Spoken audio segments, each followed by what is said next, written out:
बिस्मिल्लाहिर्रहमानिर्रहीम। अस्सलाम वालेकुम वरहमतुल्लाहि वबरकातुहू।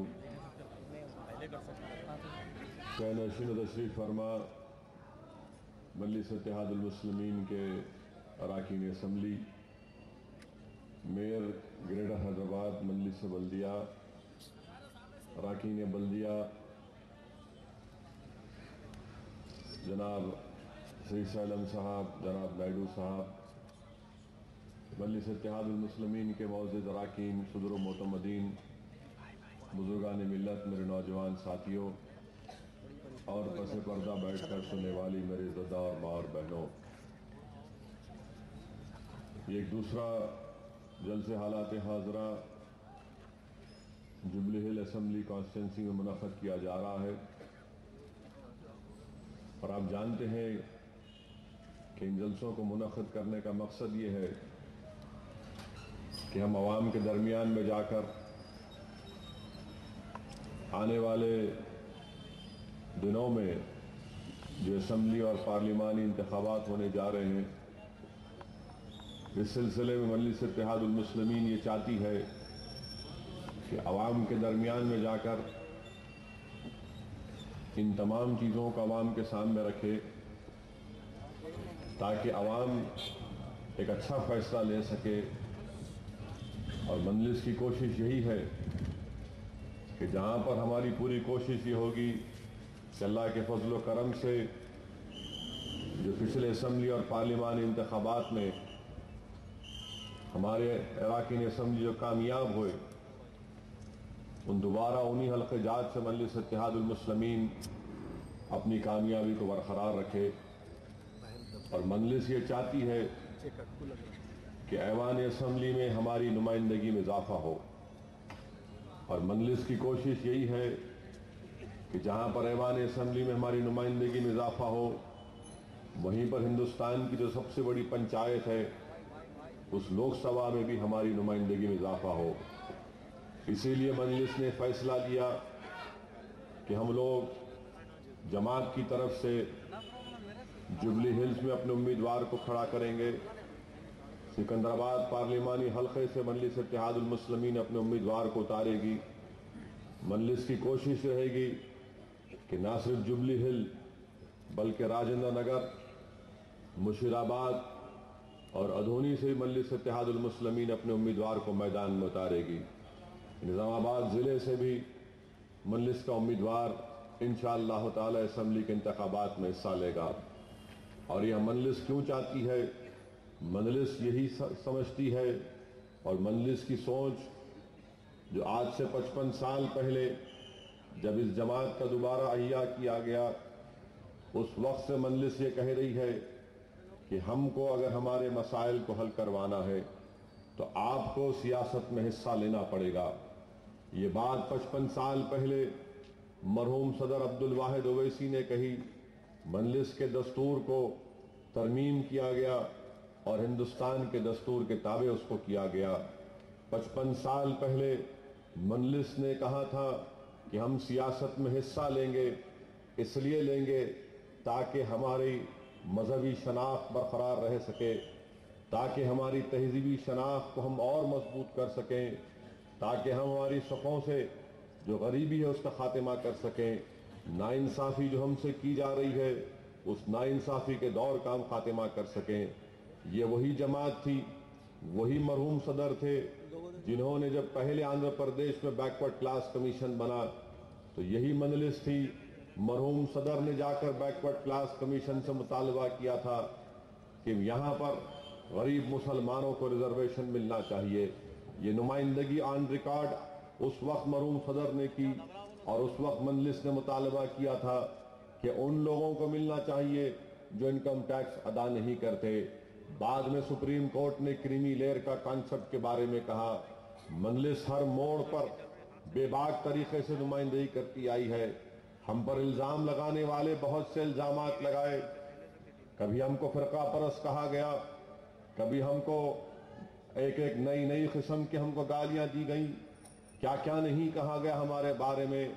मगर मजलिस ने कभी भी इन तनकीद करने वालों की तनकीद को या फिर इनकी रकेक हमलों को या फिर हमारी ज़ात पर जो हमले किए गए, कभी मजलिस के कायदीन ने इसका नोट नहीं लिया। मजलिस ने हमेशा आवाम के मसाइल को सामने रखकर अपनी पॉलिसियों को बनाया।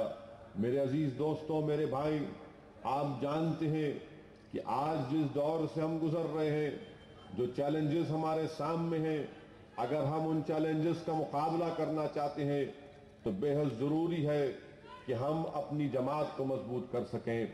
मैं आपसे सिर्फ ये बताना चाहूँगा कि मजलिस पर इल्ज़ाम लगाया जाता है कि हम फ़िरका परस्त हैं। सवाल ये पैदा होता है कि मजलिस पर इल्ज़ाम लगाने वाले ये तो बताओ कि 1960 में जब पहला बल्दिया का इलेक्शन हुआ था, उस वक्त मजलिस के 20 अराकीन बल्दिया मुंतखब हुए थे। उस 20 अराकीन बल्दिया में 2 दलित भाई 1960 में मजलिस इत्तेहादुल मुस्लिमीन के प्लेटफॉर्म पर मुंतखब होकर आए। और जब मजलिस की इस कामयाबी को देखें तो रातों रात उस वक्त की कांग्रेस की गवर्नमेंट ने, उस वक्त हैदराबाद की बल्दिया अलग थी, सिकंदराबाद की बल्दिया अलग थी, मजलिस की गैर मामूली कामयाबी पर उस वक्त के कांग्रेस की हुकूमत परेशान हो गई और रातों रात जियो इशू किया गया और हैदराबाद की बल्दिया और सिकंदराबाद की बल्दिया को मिलाया गया। क्यों मिलाया गया? महज इसलिए मिलाया गया कि मजलिस की इतनी बड़ी कामयाबी हुई, उस कामयाबी के असर को रोकने के लिए किया गया। उसके बाद फिर कई सालों के बाद जब दोबारा बल्दिया के इलेक्शन हुए, फिर मजलिस की कामयाबी हुई तो ये लोग परेशान हो गए। तो तेलुगु देशम के दौर में ये तमाम साजिश शुरू की गई। जो MCH था उसको GHMC किया गया। GHMC करने के बावजूद भी दूसरी बड़ी जमात मजलिस बनी तो हुकूमत और फिरका परस्त तंजीमें परेशान थी कि कैसे मजलिस को रोका जाए।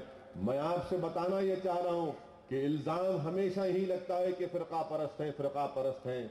हम ये बताना चाह रहे हैं कि सुप्रीम कोर्ट का एक बहुत बड़ा फैसला है, जिसको सुप्रीम कोर्ट के फैसले को हिंदुत्वा जजमेंट कहते हैं, जिसमें सुप्रीम कोर्ट ने हिंदुत्वा के बारे में साफ तौर पर बताया क्या है। उसी सुप्रीम कोर्ट के फैसले में सुप्रीम कोर्ट ने साफ और वाज़ेह तौर पर यह कहा कि अगर आप किसी कम्युनिटी के नाम पर वोट इसलिए लेते हैं कि उस कम्युनिटी के गुर्बत का खात्मा करने के लिए, अगर आप किसी कम्युनिटी के नाम पर वोट इसलिए लेते हैं कि आप उस कम्युनिटी में तालीमी पसमानदगी खत्म करना चाहते हैं, अगर आप किसी कम्युनिटी के नाम पर वोट लेते हैं ताकि उनसे नाइंसाफी के दौर का खात्मा हो, तो सुप्रीम कोर्ट का फैसला कहता है कि यह कानूनन जुर्म नहीं है, यह कानूनन जुर्म नहीं है।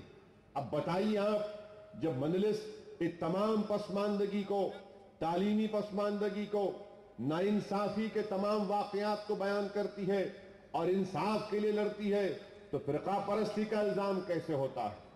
मजलिस किसी मजहब के खिलाफ नहीं है। RSS मजहब के खिलाफ है, संघ परिवार मजहब के खिलाफ है, विश्व हिंदू परिषद मजहब के खिलाफ है, बजरंग दल मजहब के खिलाफ है, बीजेपी मजहब के खिलाफ है। बीजेपी नफरत की सियासत करती है और नफरत की सियासत पर एक कम्युनिटी के खिलाफ नफरत पैदा करके, उसका डर पैदा करके ये संघ परिवार के लोग वोट हासिल करते हैं।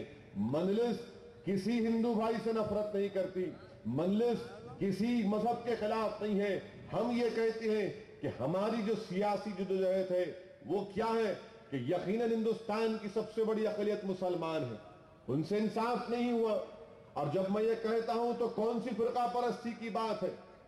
जब जस्टिस सच्चर की कमेटी ने कह दिया कि हिंदुस्तान के मुसलमानों से इंसाफ नहीं हुआ, वो तालीमी तौर पर पसमानदा है, हर एतबार से पसमानदा है, तो क्या जस्टिस सच्चर भी फिरका परस्त हो गए?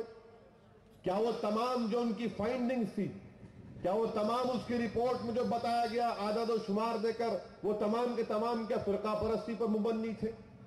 क्या वो तमाम नेशनल सैंपल सर्वे, वो तमाम 2001 का सर्वे, क्या वो तमाम गलत है? मजलिस यही कहती है कि हमको हमारे मुल्क में हक मिलना चाहिए। संघ परिवार फिरका परस्त ताकतें क्या समझती हैं? अगर बीजेपी और RSS को समझना है तो मैं नौजवानों को दावत दूंगा कि आप बीजेपी के वेबसाइट के ऊपर पंडित दीनदयाल उपाध्याय की का आर्टिकल है, जिसको बड़े फकर के साथ हर संघ परिवार का आदमी बोलता है कि इंटीग्रल ह्यूमैनिज्म। पंडित दीनदयाल उपाध्याय ने क्या लिखा? पंडित दीनदयाल उपाध्याय ने लिखा कि अगर मुसलमानों पर आप भरोसा नहीं कर सकते, साफ और वाज़ेह अल्फाज में उसमें लिखा गया, इन पर किसी चीज का भरोसा नहीं कर सकते। बताइए आप कौन फिरका परस्ती की बात कर रहा है? क्यों आप भरोसा नहीं कर सकते हम पर? किस बुनियाद पर भरोसा आप नहीं कर सकते? क्या आप ठेका लेके रखे हैं कि आप सर्टिफिकेट देंगे तो मैं वफादार, अगर आप नहीं देंगे तो मैं यहां का गद्दार? यही चीजों के खिलाफ मजलिस आवाज उठाती है। और आज आप देख रहे हैं कि आने वाले असेंबली और पार्लियामेंट इलेक्शन में कांग्रेस, मुझे नहीं लगता कि कांग्रेस संघ परिवार से मुकाबला कर सकेगी। हर जगह कांग्रेस कमजोर हो चुकी है। हमारे रियासत में क्या मौकफ है कांग्रेस का? ऐवान असेंबली में देख लीजिए कि जो तेलंगाना के कांग्रेस के लीडर हैं वो चीफ मिनिस्टर को नहीं मानते, जो चीफ मिनिस्टर हैं वो तेलंगाना के कांग्रेसियों को नहीं मानते, एक ही पार्टी में है और मुख्तलिफ ग्रुप में बटे हुए हैं। ये कैसे मुकाबला करेंगे आरएसएस संघ परिवार का? और क्या हो रहा है हम देख रहे हैं। पिछले 15 दिन में 4 ईसाई पादरियों को जान से मार दिया गया। विकाराबाद में एक पादरी को मारा गया। इतनी बुरी तरह से आरएसएस के लोगों ने उस पर चाकू से हमला किया कि उसके फेफड़े खराब हो गए। उसके इतना पेट पर ऐसी चाकू से मार मारे कि 2 दिन वेंटिलेटर पर यशोदा दवाखाने में था। वो ईसाई पादरी उसके बाद खत्म हो गया। कौन जिम्मेदार है इसका? यही तो मैं बताना चाह रहा हूं कि फिरका परस्ती की बात करने वाले, फिरका परस्ती का इल्जाम लगाने वाले और हर बार यही बोलते कि अकबरुद्दीन की स्पीच। अरे मैं तुमसे यह पूछना चाह रहा हूं, हम साफ और वाज़ेह तौर पर कह रहे हैं कि हमको अदलिया पर भरोसा है। जिस तरह वरुण गांधी को अदलिया ने बाइज्जत बरी किया, हमको अल्लाह की जात पर पूरा भरोसा है कि हिंदुस्तान की अदलिया भी अकबरुद्दीन ओवैसी को इस मुकदमे में बाइज्जत बरी करेगी। हम बताएंगे इंशाअल्लाह ताला। मगर सवाल यह पैदा होता है जब आप हेट स्पीच की बात करते हैं, मैं उन लोगों से पूछना चाहता हूं कि हेट स्पीच क्या है फिर? अटल बिहारी वाजपेयी ने 5 दिसंबर 92 को यह तकरीर नहीं की थी, एक दिन पहले बाबरी मस्जिद को शहीद करने से पहले, कि इस धरती को समताल होना पड़ेगा अगर हमारी बात को नहीं मानेंगे? क्या वो हेट स्पीच नहीं थी? जिन लोगों ने नारा लगाया था, नौजवान आज यहां पर हैं जो शायद उस वक्त उनकी पैदाइश होगी 1992 में, उस वक्त एक नारा लगाया गया था कि एक झटका और दो, बाबरी मस्जिद को तोड़ दो। क्या वो हेट स्पीच नहीं था? कितने लोगों को बुक किया गया था? कितने लोगों के खिलाफ मुकदमे आयद किए गए? किसी के खिलाफ मुकदमा आयद नहीं किया गया। कि यही आज बीजेपी का जो वजीर आजम का उम्मीदवार नरेंद्र मोदी, क्या इसने नहीं कहा था गुजरात में, क्या इसने गुजरात में नहीं कहा था 2002 में? अगस्त का आउटलुक मैगजीन उठाकर देख लीजिए, अगस्त 2002 का आउटलुक मैगजीन उठाकर देख लीजिए, जिसमें लिखा गया कि नरेंद्र मोदी ने कहा था कि हम ये रिलीफ कैंप इसलिए चलाएं ताकि इनके 2 और इनके 5 और पैदा कर सके। क्या ये हेट स्पीच नहीं थी? क्या उसी इंतखाबात में नरेंद्र मोदी ने नहीं कहा था? उस वक्त हमारे चीफ इलेक्शन कमिश्नर लिंगडो साहब थे जो आज वकाराबाद में रहते हैं, इनका नाम लेकर कहा जेम्स लिंगडो, ये ईसाई है, ये रोम से आए हैं। क्या ये हेट स्पीच नहीं थी? अरे हर चीज आपको खोल खोल के बता सकती मजलिस, मगर इनके पास हमारी बात आई तो हम मुजरिम हो गए, बगैर अदालत के फैसले के हम मुजरिम हो गए और आप दूध के धुले हुए हैं। परसों इंतखाबात हुए गुजरात के, तो क्या उसमें मोदी ने नहीं कहा कांग्रेस के बहुत बड़े लीडर के बारे में, अहमद भाई पटेल? क्या वही इंतखाबात में मोदी ने नहीं कहा कि हमको मुशर्रफ से मिला दिया था, मियां मुशर्रफ को हम कामयाब करें? सोहराबुद्दीन को कहा कि सोहराबुद्दीन को नहीं मारेंगे तो क्या करेंगे? क्या ये हेट स्पीच नहीं है? सादी रितांबरा की तकारीर हेट स्पीच नहीं है? उमा भारती की तकारीर हेट स्पीच नहीं है? मगर हमारे पीछे क्यों? क्योंकि अगर हम बोलते हैं तो जुर्म है, आप बोलते जाएंगे। याद रखो, इस मिजाज को तब्दील करना पड़ेगा, इस मिजाज को तब्दील करना पड़ेगा। कानून सबके लिए बराबर है, कानून तो सबके लिए बराबर है, मगर अगर आप बोलेंगे तो वो कानून नहीं है, हम बोलेंगे तो कानून की गिरफ्त में आएंगे। ये कौन सा इंसाफ, ये कौन सा इंसाफ। और मैं उनको बताना चाह रहा हूं कि तुम जैसा जैसा मुकाबला करोगे, हम उस तरह का मुकाबला करने को तैयार हैं। हम खामोश हरगिज नहीं बैठेंगे। कोई अगर हमको कहेगा कि कुत्ते का बच्चा कहेगा तो हम भी पलटा के बोलेंगे तेरा खानदान कुत्ता, तू कुत्ता, तेरा हर चीज कुत्ते का बच्चा। जब उस पर जुर्म नहीं आयद होता, जब उस पर मुकदमा आयद नहीं होता तो मुझ पर कैसे आयद होगा। मैं भी कहूंगा कि हाँ मेरा मतलब वो नहीं था, बोलने के बाद मैं भी कहूंगा कि नहीं मैं तेरे को नहीं बोला, तेरे बाप को बोला, तो क्या करेंगे आप? कैसे होगा ये? क्या इस मुल्क में इसी तरह धज्जियां उड़ाते जाएंगे? क्या इस मुल्क को इसी तरह कमजोर किया जाता रहेगा? और जो लोग आज बीजेपी क्या कहती है, बीजेपी का वज़ीर-ए उज़्मा का उम्मीदवार मोदी कहता है कि इंडिया फर्स्ट, इंडिया फर्स्ट की बात करती है। याद रखिए खतरे की बात है। इंडिया फर्स्ट की बात करने वालों मुझे ये बताओ, हिंदुस्तान जो है एक गुलदस्ता है, हिंदुस्तान जिसमें हर लोग के किस्म के लोग रहते हैं। हिंदू रहते हैं, ब्राह्मण रहते हैं, उनकी तहजीब अलग है, क्षत्रिया की तहजीब अलग है, रेड्डियों की तहजीब अलग है, कम्माओं की तहजीब अलग है, दलित भाइयों की तहजीब अलग है। हमारे ओबीसी में कई ग्रुप हैं, यादवा है, पद्मशाली है, मुनूर काफू है, इनकी तहजीब अलग है। तो क्या इन सबको एक कर देंगे आप? नहीं कर सकते आप। हिंदुस्तान हिंदुस्तान अगर है तो इसी चीज की वजह से हमारे मुल्क में जो अंग्रेजी का लफ्ज है डाइवर्सिटी, ये डाइवर्सिटी दुनिया के किसी मुल्क में नहीं है जो हमारे हिंदुस्तान में।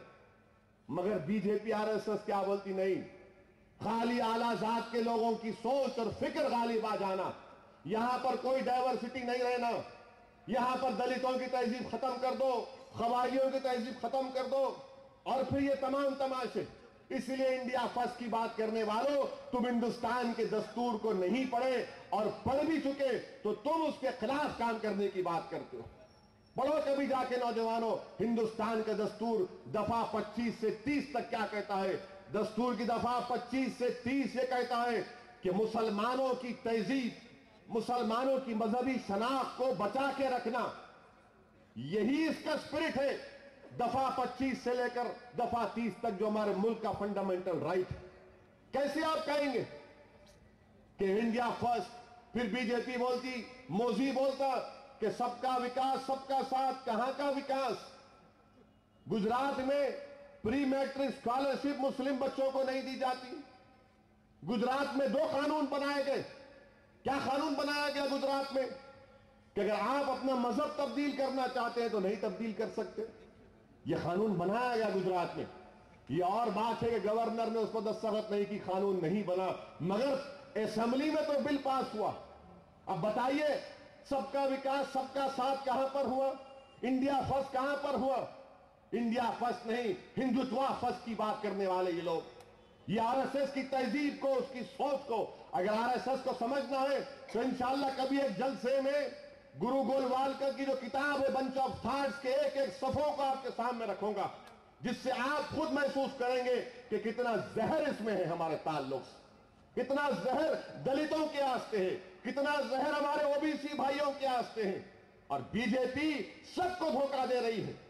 आरएसएस इनका असल ताकत है, जो नागपुर में बैठकर जो फैसला करते ये लोग, आरएसएस उस पर अमलावरी करती, और फिर आरएसएस वाले बयान देते कि बच्चे पैदा करो। अरे आप खुद शादी नहीं करते और दूसरों क्यों बोल रहे आप बच्चे पैदा करो? कोई आरएसएस का जो नागपुर में बड़े बड़े कायदीन है, जो खाकी चड्डी पहनकर बड़े बड़े परेड करते सुबह शाम, कोई शादी नहीं करते और ये कहते रहे मुसलमान की आबादी बढ़ रही। कहां हमारी आबादी बढ़ रही? गलत बात है। आदादो शुमार इस बात को बताते कि हमारी आबादी इस तरह से नहीं बढ़ रही। 2001 का सेंसस आया, उसने कहा कि यकीनन तमाम तबकों में हमारी आबादी ज्यादा है, मगर हमारी आबादी का ग्रोथ रेट गिरा। तो ये आरएसएस बोलती नहीं आबादी बढ़ रही, पूरा इनका कब्जा हो जा रहा। कहां कब्जा हो रहा? अगर कब्जा भी हो गया तो कौन सा बुरी बात है? क्या मुल्क हमारा नहीं है? क्या हम हिंदुस्तान से वफादारी नहीं कर सकते? अरे जहां पर हमने 700 साल जहां बानी हुकूमत की, जबकि हमने हर चीज उस मुल्क के लिए की, क्या दोबारा नहीं कर सकते? और आपने क्या किया बताइए। इसीलिए मैं अजीज दोस्तों समझने की जरूरत है और अफसोस यह है कि बीजेपी टीडीपी के साथ मिलकर इलेक्शन लड़ने वाली। तेलुगु देशम नुकसान उठाई। 2004 में तेलुगु देशम की धज्जियां उड़ गई। कहां उसके 180 एमएलए और 45 पे नायडू आ गए थे। बीजेपी के साथ सफर किए थे, मगर आज दोबारा अलायंस करने जा रहे हैं और ये दोनों मिलकर ये समझ रहे हैं कि इनकी सीटों में इजाफा होगा। चंद्रबाबू नायडू ख्वाब देखने के आदी हैं। चंद्रबाबू नायडू बाजों ऐसा लगता है कि उनके ससुरे एक्टर थे तो उन्होंने समझते कि मेरी फिल्म भी सुपरहिट हो जाएंगी। नायडू साहब, आप अपने ससुरे को धोखा दिए। आप अपने ससुरे के नहीं हुए तो आपकी कोई पिक्चर हिट होने का सवाल ही पैदा नहीं होता। मैं तो आपको चैलेंज कर रहा हूं नायडू साहब, आप बीजेपी से अलायंस करो और जुबली हिल से आके इंतखाबात लड़के देख लो, हम आपको हरा के बताएंगे इंशाअल्लाह होता। क्यों चंद्रबाबू नायडू परेशान है? क्यों नायडू ये कह रहे हैं कि मैं शेरलिंगमपल्ली जाऊंगा? कहां का शेरलिंगमपल्ली जा रहे? जुबली हिल में आ जाओ या गली गली में शेर है उससे मुकाबला करो, मालूम होगा आपको। क्यों करना चाह रहे शेरलिंगमपल्ली? कभी बोलते शेरलिंगमपल्ली से लड़ेंगे, कभी बोलते वहां से चित्तूर का उनका आबाई हल्के से लड़ेंगे, कभी रिपोर्ट आती कि नहीं मलकाजगिरी से लड़ेंगे।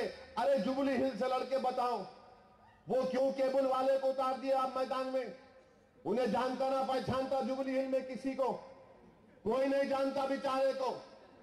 वो कहां से किधर से आया, मगर मकसद क्या है कि बीजेपी के साथ मिलकर इलेक्शन लड़ना।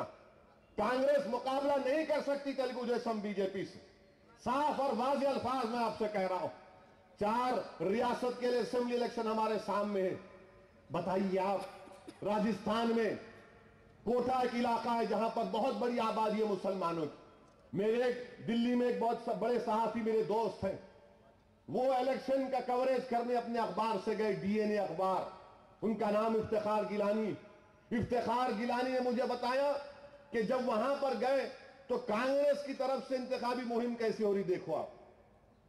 मिसाल के तौर पर ये आपके एरिया में आ गए कोई और ये बताया गया कि देखो कांग्रेस के बहुत बड़े लीडर आ रहे दिल्ली से या बहुत बड़े लीडर हैं इंतखाबी मुहिम चलाने आ रहे, जरा आप लोग मुलाकात करिए। तो जाहिर है लोग बोले चलो अच्छा है भाई, मस्जिद के पास ऐसा मस्जिद है वहां जाइए, वहां मुलाकात हो जाएंगी। तो जो बड़े कायद इनके आए अपनी गाड़ी खुद चला के आए। उन्होंने राजस्थान के रिटायर्ड आईजीपी हैं और आईजीपी साहब गाड़ी में आए, मस्जिद के सामने लोग नमाज पढ़ के निकल रहे और लोग हैरान है कि जिसको बड़ा आदमी समझ रहे थे वो अपनी गाड़ी में इतना बड़ा कुत्ता भी है उसके साथ। इतने बड़े कुत्ते के साथ गाड़ी में अल्सेशन कुत्ता है डॉग। आप इंतखाबी मुहिम को आगे। अरे भाई जरा लिहाज तो रखना। ये क्या इनके बड़े लीडर है, ये गुरूर और तकब्बुर जो इनमें पैदा हो गया कि नहीं कुछ भी नहीं होता, कहां जाते, हमारे को नहीं वोट देंगे तो किसको देंगे। अरे याद रखो कांग्रेस वालों, दीन इस्लाम में जिस्मानी खुदकशी हराम है मगर सियासी खुदकशी हराम नहीं है। सियासी खुदकशी हराम नहीं है। मैं खुदकशी नहीं करने जा रहा हूं, मैं अपना हक लेने जा रहा हूं। अगर हम जुबली हिल में इंतखाबात में हिस्सा ले रहे तो ये हमारा हक बनता। क्यों नहीं हम कामयाब हो सकते यहां से? क्यों नहीं हम अपने मसाइल को हल करवा सकते? अगर हम थोड़ी मेहनत करते, शायद हमारे से कोई गलती होगी, कोई कोताही होगी कि पिछले बल्दिया इलेक्शन में अगर हम लोग और मिलकर मुनज़्ज़म तरीके से काम करते तो यकीनन ये सीट हमारी निकल जाती और भी बल्दिया के सीट निकल जाते।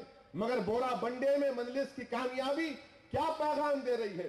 बोरा बंडे की कामयाबी ये बता रही है कि कांग्रेस एक मुस्लिम कैंडिडेट और हमारा कैंडिडेट हमारी एक ओबीसी बहन।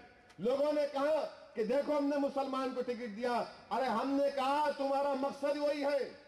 हैदराबाद में कैंडिडेट नहीं मिलता पार्लियामेंट में लड़ने के लिए तो बीजेपी क्या करती, किसी एक अपने ही चमचे को खड़ा कर देती। वही काम किया बोरा बंडे में। और क्या किया? मैं सलाम करता हूं बोरा बंडे की आवाम को कि ना सिर्फ मुसलमान बल्कि हमारे ओबीसी भाइयों ने मजलिस के उम्मीदवार को कामयाब किया। यह सेकुलरिज्म की कामयाबी है। यह सेकुलरिज्म की कामयाबी है। हम जब सवाल करते हैं इन तमाम तेलुगु देशम, कांग्रेस, टीआरएस, वाईएसआर, अच्छा आप सेकुलर, हम कम्युनल हैं, हमको ये तो बताओ भाई, आप कितने मुसलमानों को कामयाब करें आप? आखिर क्या है कि आंध्र प्रदेश की सियासत में बैकवर्ड क्लास, दलित, मुसलमान, क्रिश्चियनों का कोई पूछने वाला नहीं है? कांग्रेस रेड्डियों की जमात, वाईएसआर रेड्डी की जमात, टीआरएस वेलमाओं की जमात, तेलुगु देशम कम्माओं की जमात, ये पूरे आला जात की जमातें, तो फिर आखिर मुसलमान, दलित, ओबीसी, ईसाई कहां पर जाएगा? क्या ये फिरका परस्ती नहीं है कि कांग्रेस में रेड्डियों का गलबा, तेलुगु देशम में चौधरियों का गलबा, टीआरएस में वेलमाओं का गलबा, वाईएसआरसीपी में रेड्डियों का गलबा? फिर कहां जाएंगे ये लोग? हमारे ओबीसी भाई 50% है आबादी में, मुसलमान 15% है, दलित और कबाइल को मिलाए तो 22%, ईसाइयों को मिलाएंगे आप तो करीब 10% के करीब ईसाई। इतनी बड़ी हमारी आबादी, हमारी कोई आवाज नहीं है। अच्छा किया ईसाइयों ने 5 फरवरी को निजाम कॉलेज में हमारे ईसाई लोग अपनी पार्टी बना रहे हैं, वो क्रिश्चियन पार्टी बना रहे हैं। मैं इसका खैर मुकद्दम करता हूं, वेलकम करता हूं। ये फैसला बहुत पहले लेना था ईसाई भाइयों को, अब ले रहे हैं। अब बताइए कौन फिरका परस्त है? क्यों नहीं आप हमको हमारा हक देते? 119 तेलंगाना में सीटें हैं असेंबली की, कितने मुसलमान जीत के आए? कितने ओबीसी जीत के आए? कितने क्रिश्चियन जीत के? आप बताओ मुझे, क्या ये तुम्हारी फिरका परस्ती नहीं है? वहां पर सीमांध्रा में 175 असेंबली सीटें, कितने लोग जीत कर आए? बताइए मुझे आप। यही फिरका परस्ती के खिलाफ आपको हमको आवाज उठाना है। और तेलुगु देशम बीजेपी से मिलने के बाद ये हम तमाम के लिए एक लम्हे फिक्र है। मैं आपसे बार बार कह रहा हूं कि ये बहुत ही मजबूत अलायंस है, हम इसको हंस के नहीं उड़ा सकते। इसके लिए मुनज़्ज़म काम हमको करना पड़ेगा, मुत्तहदा तौर पर हमको काम करना पड़ेगा। और अगर जिस तरह बल्दिया के इलेक्शन में हमारा पोलिंग परसेंटेज कम हुआ, तो खुदा ना खास्ता कहीं पर भी, चाहे जुबली है हो, हैदराबाद सिकंदराबाद के पार्लिमानी इलाका हो, या तेलंगाना का हो, या आंध्र प्रदेश का हो, या हमारा मुल्क का हो, अगर कमजोर तबकात, ईसाइयों का, मुसलमानों का पोलिंग परसेंटेज कम होगा, तो इसका रास फायदा बीजेपी को होगा, इसका रास फायदा बीजेपी को होगा। इनकी पूरी कोशिश यही है कि हर जगह पर फिरका परस्ती के माहौल को पैदा कर दो। डेवलपमेंट की बात नहीं कर रहे, अब रास बात कर रहे हैं। असल अपने एजेंडे पे आ गई आरएसएस। गोवा के जलसे में मोदी ने कह दिया कि गोवा वाहिद रियासत है जहां पर यूनिफॉर्म सिविल कोड है। बताइए आप, यूनिफॉर्म सिविल कोड आज भी इनके एजेंडे में शामिल है। बाबरी मस्जिद की जगह मंदिर की तामीर इनके एजेंडे में आज भी शामिल है, हर जगह इनके पास शामिल है। और जो लोग नरेंद्र मोदी से अच्छे की उम्मीद कर रहे हैं, वो भूल रहे कि ये वो शख्स है जो 14 साल की उम्र से आरएसएस से वाबस्ता है, जो 14 साल की उम्र से आरएसएस से वाबस्ता है। इससे अच्छे की उम्मीद नहीं कर सकते। और वो शख्स जिसके नाक के नीचे गुजरात में खून की होली खेली गई, वो शख्स जिसके नाक के नीचे गुजरात की तमाम अहमदाबाद की गली कूचों में घरों को जलाया गया, मासूम इंसानों का कत्ल हुआ, और लोग कहते नहीं कब तक आप याद करेंगे, 2002 के बाद कोई गुजरात में फसाद नहीं हुआ। हम उनसे कहना चाहते हैं कि अगर फसाद नहीं हुआ तो सुप्रीम कोर्ट की वजह से नहीं हुआ।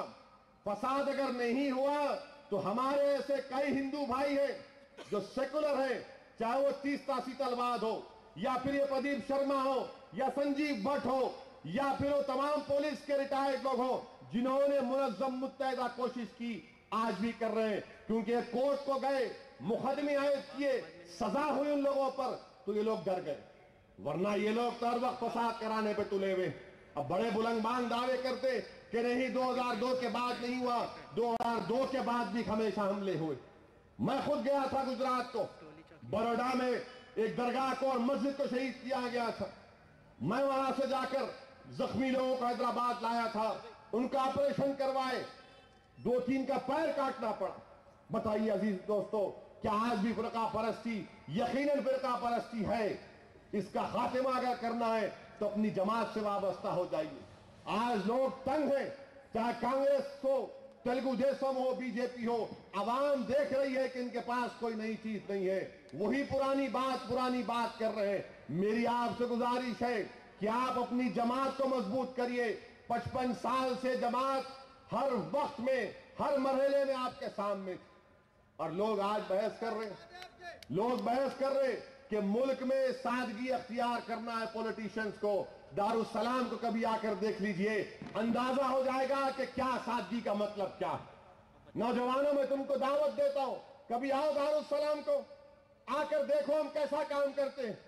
लोग तो बहुत बातें करते, देखो एक कमरे में पूरे मेलेस बैठते, एक हाल में अराकीने बल्दिया बैठते, कोई भी जाकर मुलाकात कर सकता, कोई रोकने वाला नहीं है, कोई दरवाजे बंद नहीं है, कोई सिक्योरिटी गार्ड रोकता नहीं है। आप जाइए, जाके बात करिए।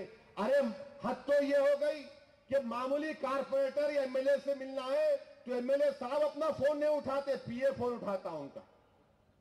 अरे आज मजलिस इत्तेहादुल मुस्लिमीन का मिजाज। और अजीज दोस्तों, लोग बड़ी बड़ी बातें करते हैं कि दिल्ली में फ्री पानी दिए, अच्छा करे, या हमारे पास क्या इल्जाम लगाते हम पे, वहां केजरीवाल लाइट काटा तो हीरो बन गया, और हमारे इलाकों में लाइट वाले धावा मारते तो पाशा खादरी आते, अफसर खान आते, हमारे लोग भागते वहां पर, विजिलेंस वालों को भगाते, तो अखबार में लिखते मजलिस के गुंडे आके भगा दिए। केजरीवाल करा तो हीरो, हम करे तो गुंडे। ये कौन सा आपका इंसाफ है? फिर अखबार में रिपोर्ट आई है टाइम्स ऑफ इंडिया में, सबसे ज्यादा नुकसान मुस्लिम इलाकों में लाइट का। अरे तुम्हारी लाइट का नुकसान हो रहा तो क्यों हो रहा? हम चोरी करके लाके देंगे तुम्हारे को पैसे। एक यूनिट की कीमत क्या है, कितनी कीमत है, आप अंदाजा नहीं कर सकते। 5 साल में 10,000 करोड़ का बोझ आवाम पर डाल दिए। बर्फी की कीमत में इजाफा कर दिया गया, टैरिफ में, फ्यूल सरचार्ज के नाम पर गरीबों को की कमर तोड़ दी जा रही है। और जब मजलिस एहतजाज करती है, डिस्कनेक्शन करने को आते, अब हम कितना समझाएंगे? हमारे लोग माहिर फन है, वो नया मीटर लाके लगाए, कहते कहां से, कि उसका भी निकाल दिया फार्मूला। मैं परेशान, अरे वाला मियां क्या कर रही है? तो बोले कहां से लाएंगे? अंदर से आवाज आई, कहां से लाएंगे? खाना खिलाएंगे बच्चों को या लाइट के पैसे देंगे? बात सही है, इतनी महंगाई है। महंगाई कितनी है बताइए आप? सिलेंडर आप 9 दे रहे, कल वहां पर तकरीर में बोल दिए 12 कर दो, अच्छा 12 हो गया। कहां से ला रहे पैसे? गवर्नमेंट सब्सिडी अकाउंट में दे रही, 2-2 महीने तक सब्सिडी के पैसे अकाउंट में नहीं आते। कहां से सिलेंडर खरीदेंगे हम? आज हमारे खिलाफ हम लाइट वालों को रोकते, हसन नगर में पाशा खादरी रोके तो अखबार में टाइम्स ऑफ इंडिया में लिख दिए कि साउथ में सबसे बड़ा नुकसान है, और मजलिस के लोग रोकेंगे हम, हमेशा रोकते हैं, रोकेंगे तुम्हारे को। तुम कीमतों में कमी लेकर आओ, बर्फी की जो सप्लाई है बराबर करो, और पानी नहीं आता हमारे घरों में। हर एक के घर में मोटर है, लाइट नहीं है तो मोटर से पानी कहां खींचेंगे आप? कहां से खींचेंगे पानी? ऐसा पानी देते जैसा तबर्रुक दे रहे गवर्नमेंट। तबर्रुक समझना है उसको। अरे मशीन लगाए तो पानी खींचता हूं नहीं, आप लाइट का मीटर नहीं। अरे कहां से करेंगे फिर? गरीब क्या करेंगे फिर? गरीब कैसे इस महंगाई के दौर में कैसा मुकाबला करेगा? जितने दावे होंगे हम जाएंगे, ठहरेंगे, रोकेंगे, तुम्हारा हर महाज पर हम मुकाबला करेंगे। तुम क्या लिखते लिख लो हमारे को, तुम गुंडे लिखो, आईएसआई का एजेंट लिखो, जो लिखते लिखो, हमको उसकी फिक्र नहीं है। हम गरीबों के हक का तहफ्फुज़ करेंगे, आवाम पर अगर जो बोझ डालेगा उससे मुकाबला करेंगे। ये तो काम सियासी जमात का है, अगर हम नहीं करेंगे तो कौन करेंगे? मगर बताना यह चाह रहा हूं, उन्होंने वहां लाइट काटे तो चीफ मिनिस्टर बन गए, हम यहां रोक रहे तो हमको गालियां दे रहे आप। अरे अखबार वालों, एक पॉलिसी को अपनाओ, एक पॉलिसी को अपनाओ। कहां से गरीब लाके पैसे देंगे? एक एक घर में अगर 2 कमरे 3 कमरे का घर है तो 4-4, 6-6 हजार रुपये लाइट का बिल कहां से लाके देंगे? कहां से लाके देंगे? बच्चों की फीस, खाने की कीमतें। अजीज दोस्तों, इसीलिए मैं कह रहा हूं कि हर एतबार से कांग्रेस की हुकूमत कमजोर पड़ती जा रही है। ये सुधरने का नाम नहीं लेते, इन्हों सुधरने का नाम नहीं लेते। असेंबली में बहस हो रही तो कांग्रेस के मिनिस्टर बोल रहे निजाम क्या किया? अरे तूने से नाम निजाम का लेना अच्छा है भाई, लो आप मैं भी जमहूरियत का कायल हूं, मैं फ्यूडलिज्म पे भरोसा नहीं करता। वो मिनिस्टर शैलजानाथ बोले, मैं उनसे पूछना चाहता हूं, शैलजानाथ तुम्हारा ताल्लुक रायलसीमा से है, बताओ अनंतपुर में मुसलमान इतना परेशान क्यों है? बताओ अनंतपुर में हम क्यों जीत के नहीं आ रहे? बताओ अनंतपुर में जो वहां पर कापू और मुसलमान क्यों डर रहे? क्यों तुम्हारे बमों से डर रहे क्या? वहां की बात क्यों नहीं करते तुम? अरे तुम हमको गाली दे रहे, बताओ हमको ये तो बताओ कि तुमने क्या बनाया हैदराबाद में, क्या बनाया तुमने? अरे जिस असेंबली में बैठ के तुम निजाम को गाली दे रहे, वो भी तो उसकी देन है वड़ैया की, वो बिल्डिंग तो उसकी देन है ना। आपके अब्बा क्या किए बताओ,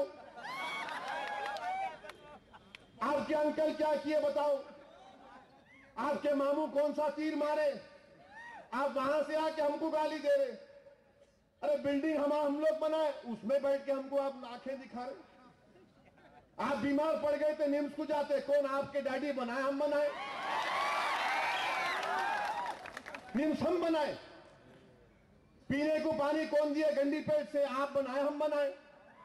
हिम्मत सागर कौन बनाए? आप बनाए हम बनाए। हाई कोर्ट की बिल्डिंग आप बनाए हम बनाए। क्या क्या बोलूं तुम्हारे सामने, क्या आप क्या बनाए? आप कुछ नहीं बनाए, आप तो आके जेबक भर लिए अपनी और हमको गरीब कर दिए। बड़े बड़े आलीशान बंगले बना लिए आप, हमारे पास क्या रहा बताओ आप? और फिर हमको बता रहे, हमको दर्ज दे रहे। मत दो, तारीख को मत खोलो।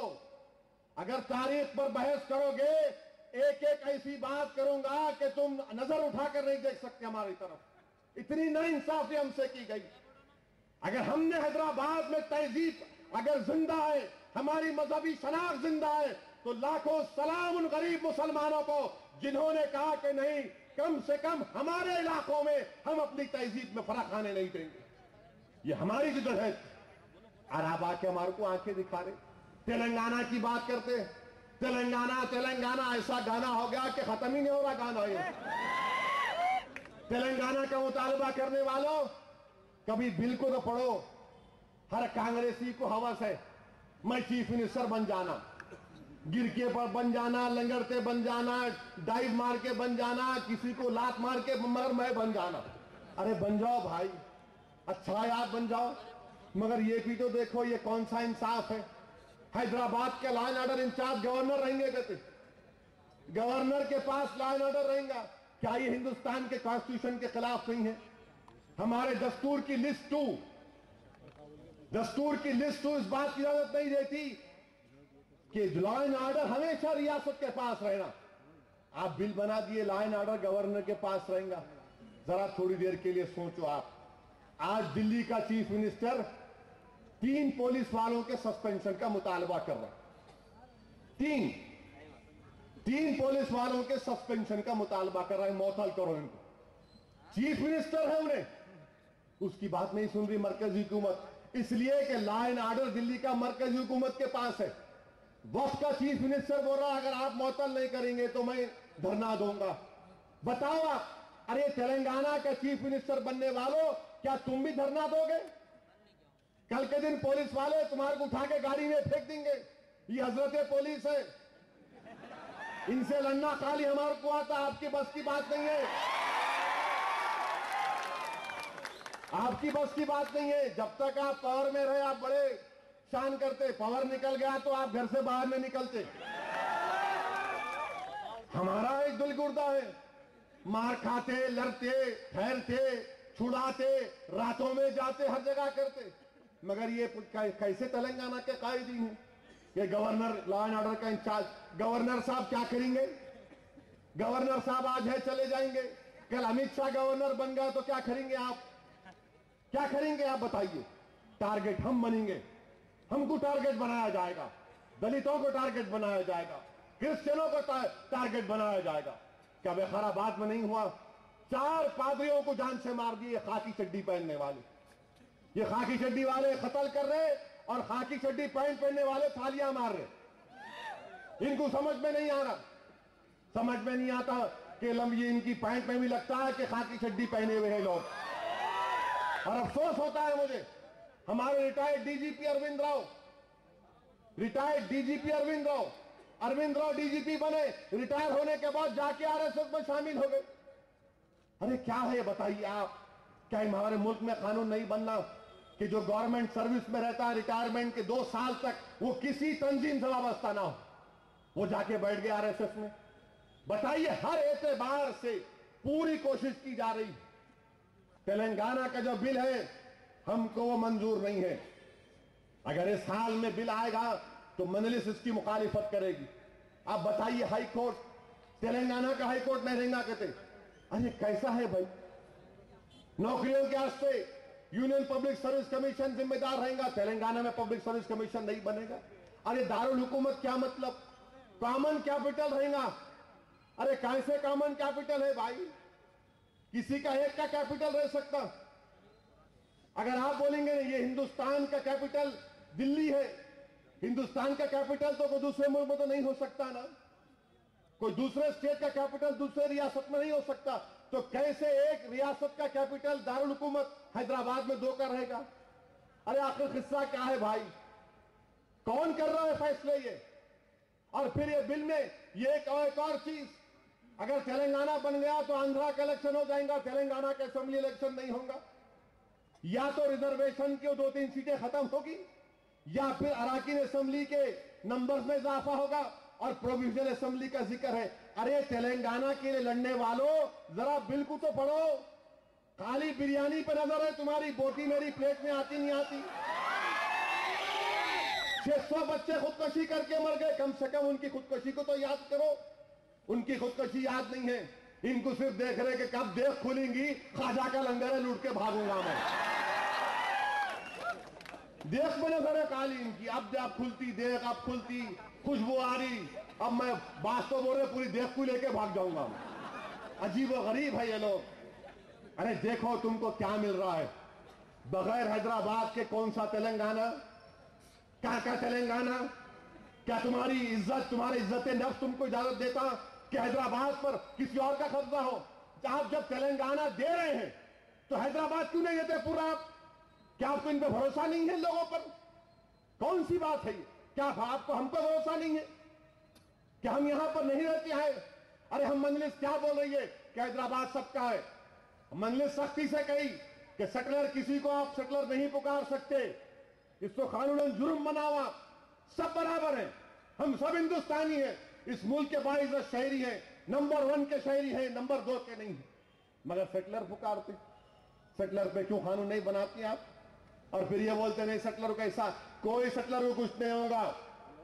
अगर किसी हमारे सीमांध्रा के लोगों को तकलीफ है तो आधी रात को बुलाइए आप श्रीशैलम को, आधी रात को बुलाओ नायडू को, आप हमको बुलाइए, आप, हम आपके घर के सामने चौकीदार का काम करेंगे।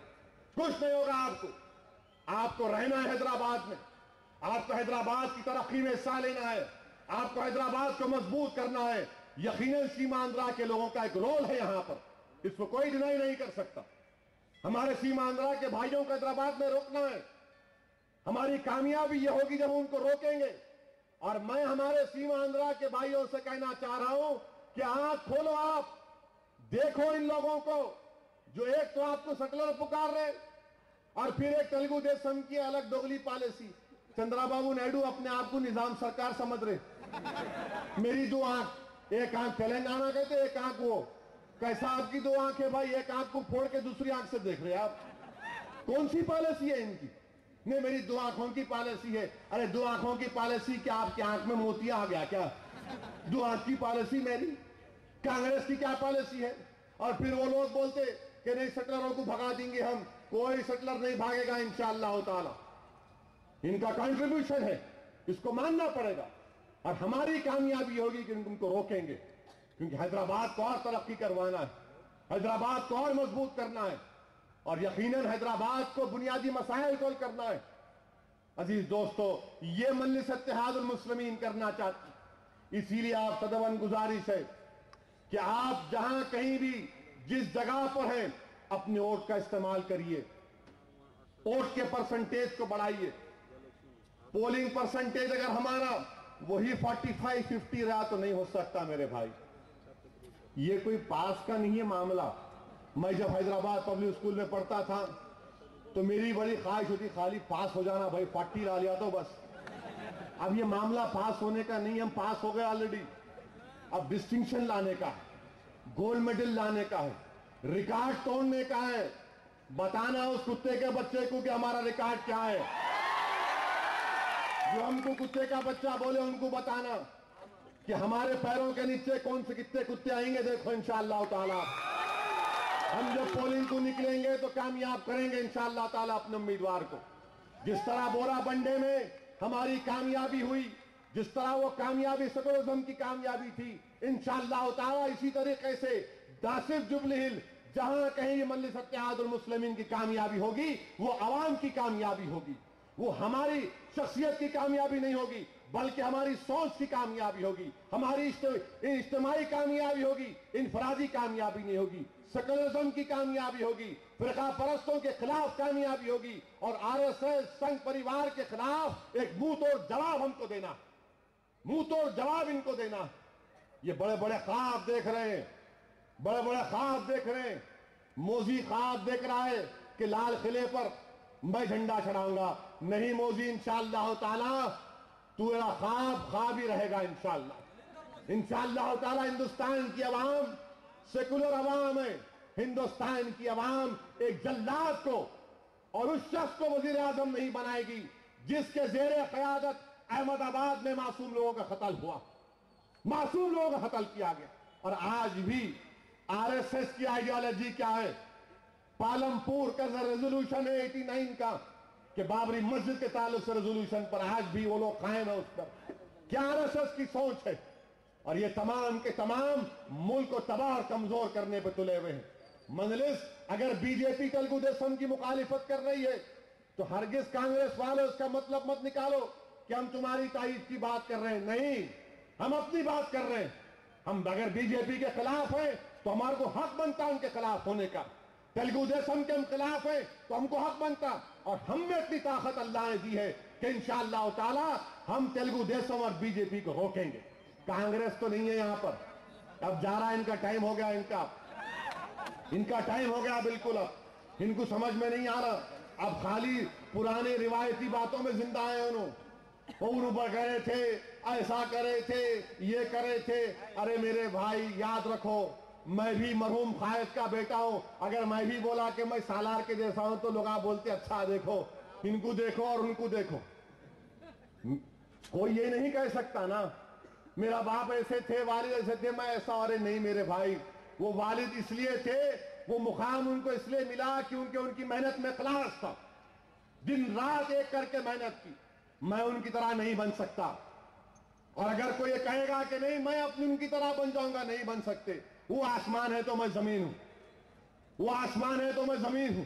अगर मैं जिंदगी भर मेहनत करूंगा, जुस्तजू करूंगा और अल्लाह का करम और फजल रहेगा तो लोग बोल सकते हैं कि हाँ वो बड़े आदमी का इन्हें थोड़ा काबिल बेटा निकला। मगर अगर कोई बोलेगा नहीं मेरे दादा थे, मेरे नाना थे, मेरे पप्पा थे, मेरे भाई, वो जमाना गया। लोग ये बोल रहे तुम क्या है बताओ, क्या तुम में काबिलियत है, क्या तुम में फन है, क्या तुम में जुस्तजू का जज्बा है, क्या तुम में अल्लाह का खौफ है, क्या तुम काम करना चाहते हो? ये चीजें आवाम देख रही है। इसलिए नौजवानों मैं तुमको दावत दे रहा हूं, तुम आओ जमात में शामिल हो, कोई तुमको रोकेगा नहीं। तुम आओ, जमात की लीडरशिप तुम लो, तुम इस जमात को लेके आगे बढ़ो। हम कब तक जिंदा रहेंगे किसी की जिंदगी का भरोसा नहीं है। कोई ये नहीं कह सकता कि 44 साल का नौजवान जिंदा रहेगा या फिर 70 साल का ज़ईफ जिंदा रहेगा। ये तो अल्लाह के हाथ में, जब हुक्म जाना है रे। मगर इस सोच को जिंदा रखो। मैं बार बार कह रहा हूं कि ये जमात को जिंदा रखो, इस जमात को मजबूत करो। ये जमात हमारी और तुम्हारी अमानत है और हमारा काम यह है कि इस अमानत को आने वाली नस्लों तक मुंतकिल करो। बताओ, कोई नहीं है पूछने वाला हिंदुस्तान में। कोई आवाज उठा सकता है मुजफ्फरनगर के मजलूमों के बारे में? कम से कम हैदराबाद से तमाम तंजीमें निकलकर काम की, तमाम तंजीमें। हो सकता है कि उन तंजीमों से हमारा कोई ताल्लुक नहीं होगा, मगर सबसे ज्यादा काम रिलीफ का किसने किया? हैदराबाद के लोगों ने किया। हिंदुस्तान में बहुत सी तंजीमें हैं, मुजफ्फरनगर के लोगों ने मेहनत की, उसके बाद हैदराबाद का नंबर। गुजरात में गड़बड़ हुई, सबसे पहले हमारा नंबर। आसाम में गड़बड़ हुई, 4 लाख लोगों को बेघर कर दिया गया, सबसे पहले हम वहां पर गए, डॉक्टरों को लेकर गए और ऐसे ऐसे इलाकों में गए जहां पर पुलिस आसान भी कह दी कि आप नहीं जा सकते, अगर आप जाएंगे तो हम जिम्मेदार नहीं है, वहां भी जाके काम। अजीज दोस्तों, इसीलिए कह रहा हूं कि इस सोच और फिक्र को मजबूत करो। नौजवानों, समझो इस जमात की अहमियत को। अगर तुम नहीं समझोगे तो याद रखो नुकसान कौम का होगा। और अगर किसी कम्युनिटी की, किसी कौम की नौजवान एक दीवार की तरह होते हैं, और याद रखो नौजवानों, अगर तुम्हारे घर की दीवार गिर गई तो जमाना उसको रास्ता बना लेता, जमाना उसको रास्ता बना लेता। इसीलिए तुम मुस्तकबिल हो, तुम हमारी ताकत हो, और आज वक्त आया है कि नौजवानों को आगे बढ़ना पड़ेगा। आज जब हिंदुस्तान की आबादी 60% आबादी 35 साल से कम उम्र नौजवानों पर मुश्तमिल है, तो यकीनन नौजवानों को उनका जायज मुकाम मिलेगा इंशाअल्लाह ताला। मजलिस इत्तेहादुल मुस्लिमीन उन नौजवानों को उनका मुकाम देगी, क्योंकि हमको आगे देखना है, आगे हमारे को पॉलिसी बनाना है। अब नहीं देखना हमको 20 साल को सामने रखकर फैसले लेना पड़ेगा। और हो सकता है कि जब फैसले लेंगे तो किसी को शिकायत होगी, किसी को तकलीफ होगी, मगर याद रखो, अगर उस 20 साल को सामने रख के फैसले नहीं लेंगे, आज नहीं लेंगे, तो 20 साल के बाद वही लोग कहेंगे कि क्यों नहीं अच्छे फैसले लिए गए। मैं आपसे इसीलिए अदमन गुजारिश कर रहा हूं कि आओ, अल्लाह ने तुमको काबिल बनाया, आकर दो। ये दिल्ली की बात करनी, मिसाल देने वालों, मेरे सामने मिसाल मत दो सादगी, मेरे सामने मत दो सादगी की मिसाल, क्योंकि दुनिया को सादगी हमने दी, दुनिया को सादगी हमने दी। अबू बकर सिद्दीक रज़ी अल्लाह ताला अन्हु, क्या फरमाया था आपने? सिद्दीक अकबर ने फरमाया था कि जो गरीब है, जो कमजोर है, वो मेरी आंखों में मजबूत है। ये दर्स हमने दिया दुनिया को, ये लोग आके नहीं समझा सकते हमारे को, मत दो हमारे को ये दर्स। किसने दिया ये दर्स? क्या फारूक आजम आधी दुनिया पर आपका कब्जा, खलीफा आप हैं। एक बैरूनी मुल्क का सफीर आता है, सफीर आता है और आकर पूछता कहां है वक्त का खलीफा? तो लोग बोलते देखो वो जो मट्टी का तकिया बनाकर झाड़ के नीचे लेकर आवा है हमारा खलीफा। ये सादगी है।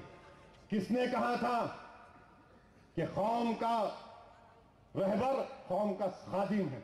ये फारूक आजम ने कहा था। किसने कहा, किसने सादगी की मिसाल दी कि नहीं मैं लाल बत्ती गाड़ी नहीं लूंगा, मैं सिक्योरिटी नहीं लूंगा? अरे फारूक आजम ने मिजाज दिया, फारूक आजम ने मिजाज दिया ये कि फातेह बैतुल मुकद्दस है और बारी गुलाम की है बैठने की सवारी के ऊपर, तो वक्त का खलीफा जानवर को पकड़ के दाखिल हो रहा बैतुल मुकद्दस में। ये सादगी हमने दी। पानी की फ्री देने की बात कर रहे, अच्छा किए, मगर ये मिजाज भी हमने दिया। वही बेरे रूम मदीने में उस्मान गनी ने खरीदा था और खरीद के सरकार के कदमों में रख दिया, क्या रसूल अल्लाह ये पानी का कुआं आपके कुर्बान कर रहा हूं। ये नहीं देखा कि इस पानी से यहूदी पानी पीएंगे। ये हमारा मिजाज है। लोग आज इंसाफ की बात कर रहे हैं, इंसाफ इंसाफ नहीं मिल रहा। अरे इंसाफ की बात करने वालों, हजरत अली की वसीयत को पढ़ लो कि हमला करने वाला पकड़ा गया तो वसीयत कर रहे हैं कि इसको मारना नहीं, इसको खाना खिलाओ, इस पर मुकदमा चलाओ, इसको सजा दो। वो लोग बात करते हैं अनानियत नहीं रहना। अरे सीखो होते अली से दुनिया वालों कि जंग में है, दुश्मन पर तलवार वार करने वाले हैं, वो थूक दिया आपकी जिस्म मुबारक पर, शेर खुदा उठ गए, बोले कि नहीं तेरे पे हमला नहीं करूंगा क्योंकि मैं लड़ रहा था तो खालिस अल्लाह के लिए, अब अगर वार करूंगा तो मेरा नफ्स बीच में आ जाएगा। ये मिजाज हमने दिया, ये मिजाज तुमने नहीं दिया हमको।